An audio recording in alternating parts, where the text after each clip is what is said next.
Power Grid અને સ્ટરલાઇન સામે ખેડૂતોની લડત હવે ઉગ્ર બની. બારડોલી ખાતે અસરગ્રસ્ત ખેડૂતોની મોટી બેઠકમાં આગામી દિવસોમાં તમામ અસરગ્રસ્ત ગામોમાં ખેડૂતો વિવિધ કાર્યક્રમો આપવાની રણનીતિ બનાવી છે.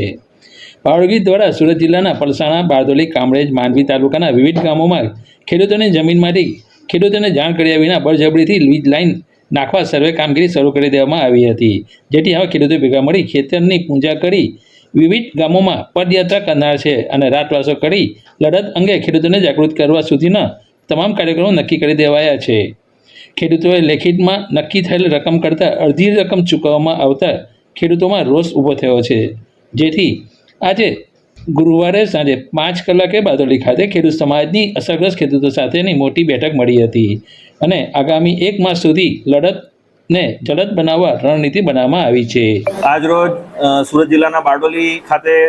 સુરત જિલ્લા ખેડૂત સમાજની ઓફિસ પર પાવરગ્રીડ અને સ્ટરલાઇટ 765 લાઇનથી અસરગ્રસ્ત સૌ ખેડૂતો ભેગા થયા હતા. ખેડૂતોએ રણનીતિના ભાગરૂપે આજે એવું નક્કી કર્યું છે કે જે જગ્યાએ પોલીસનો ખોટો બળ પ્રયોગ કરીને ગેરકાયદેસર ખેડૂતને ધમકાવીને એના ખેતરમાં જે નુકસાન કરવામાં આવેલું એના ખેતરમાં પૂજા કરીને એના ખેતરમાંથી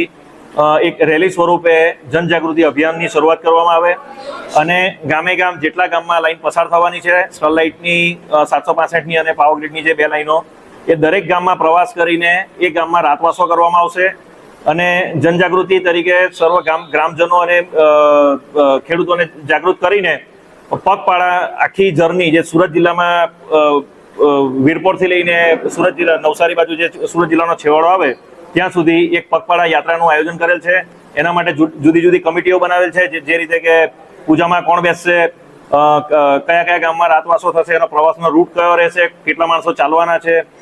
ભોજનની વ્યવસ્થા કોણ કરશે, બધું આયોજનની તૈયારી માટે બધી કમિટીઓ બની ગઈ છે અને ટૂંક સમયમાં એક ખૂબ જ નજીકના ભવિષ્યમાં આ રેલીનું આયોજન થશે એવું સર્વ ખેડૂતોએ નક્કી કર્યું છે. એ જે કમિટી બનાવી છે એ કમિટી જોશે કે કેટલા ગામો વચ્ચે આવે છે અને એના રૂટ બનાવ્યા પ્રમાણે નક્કી થાય, પણ અંદાજિત 1 અઠવાડિયાની આજુબાજુનો આ પ્રોગ્રામ રહેવો જોઈએ.